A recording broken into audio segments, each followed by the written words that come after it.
welcome back after this short break. And now it's time to have our esteemed guest here in the studio, who is Dr. Rena Biella. Dr. Rena is the Executive Director of a regional center for deaf in Germany. And he's having more than 13 years of experience in dealing with deaf people and in training the normal people on how to deal with deaf. He delivered, or actually he will be delivering, a very interesting presentation very shortly, which is on training of colleagues and supervisors of deaf co-workers in this business environment. I'm perfectly sure that it's going to help a lot in the integration programs we've been talking about since yesterday, about the integration of deaf people in the society. So it's very important to know that to train people how to deal with deaf people and to train deaf how to deal with their co-workers in the business environment. We are very glad to have you here in the studio. Thank you for the invitation. At the beginning, I would like to know more about the program, about facts for the center. I know that the center dealing with deaf, and it deals also with the sign language. Mm-hmm. So can you provide us with some facts? Okay, at least we have two centers. That's the Center for the Deaf and the Center of Sign Language. And the last one has two main tasks. The first one is the placement of sign language interpreters. We have contracts with over 50 sign language interpreters in our region.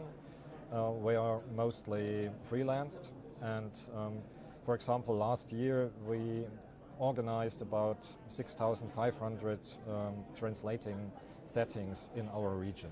Uh-huh. And the second important thing is that we developed and do this training. For example, in different fields. We do it for the administration, we do it in the kindergartens and schools, for example. And most of them... So you are providing the schools with the training programs?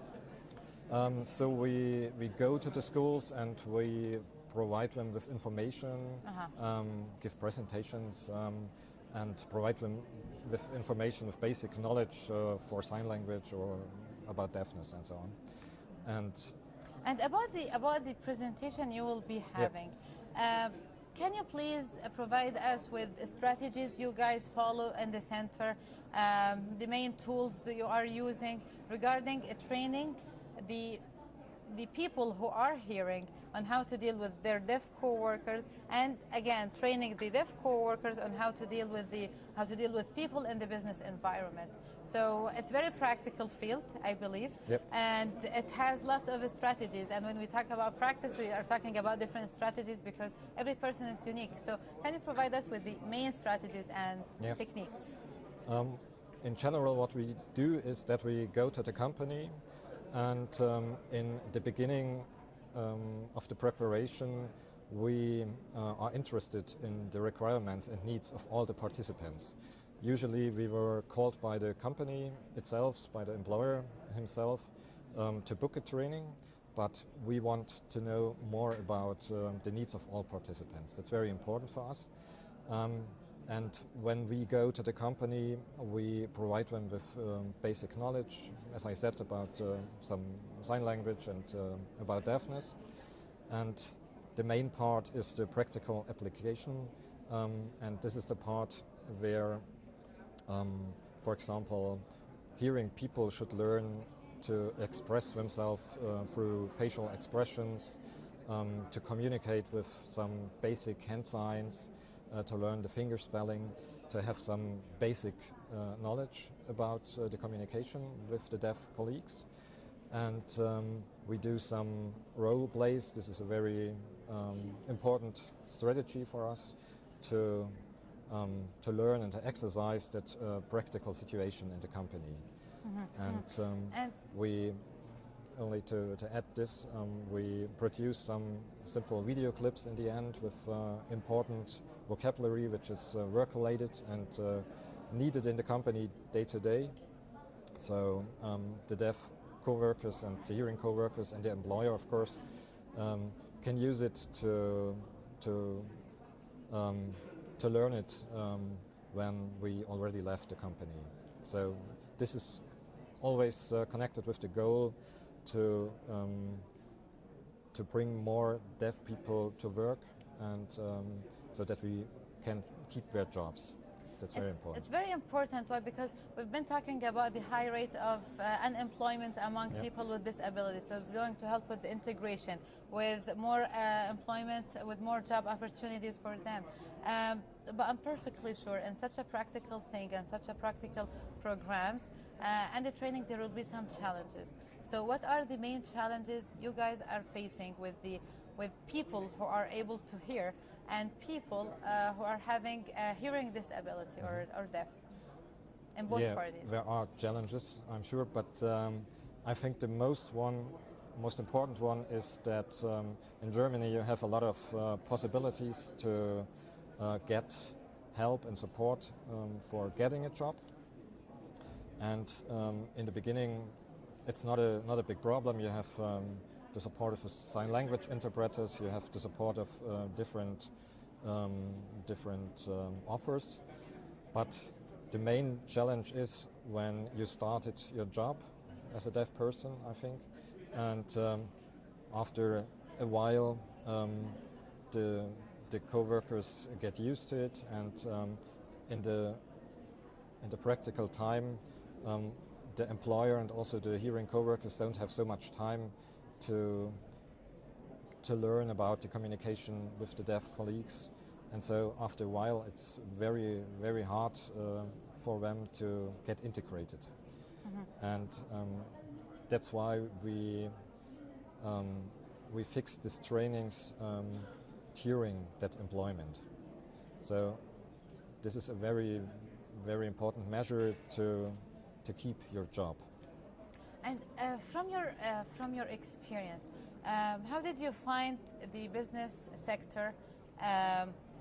How much they are willing to open doors for people who are having hearing disability? Okay. We have experiences with bigger companies and with smaller companies, and the most interesting and best experiences we had are those with the smaller companies, because it's harder on one side for the employer to create a job, but on the other hand, it's easier to get integrated because it's sometimes more familiar, and it's easier to have communication with the employers, with the supervisors, with the co-workers, and so we have better experiences with the smaller companies, I think. Okay, great. And during this two-day conference, we're having speakers from all the continents around the world. And I believe in such a practical area, one of the main objectives for all parties is to help with the integration of people with disability in the society. I would like to know, have you had talks with the professors and with organizations from other countries? Have you shared experiences, exchanged knowledge? Are you planning to, for example, to do some training here in other countries?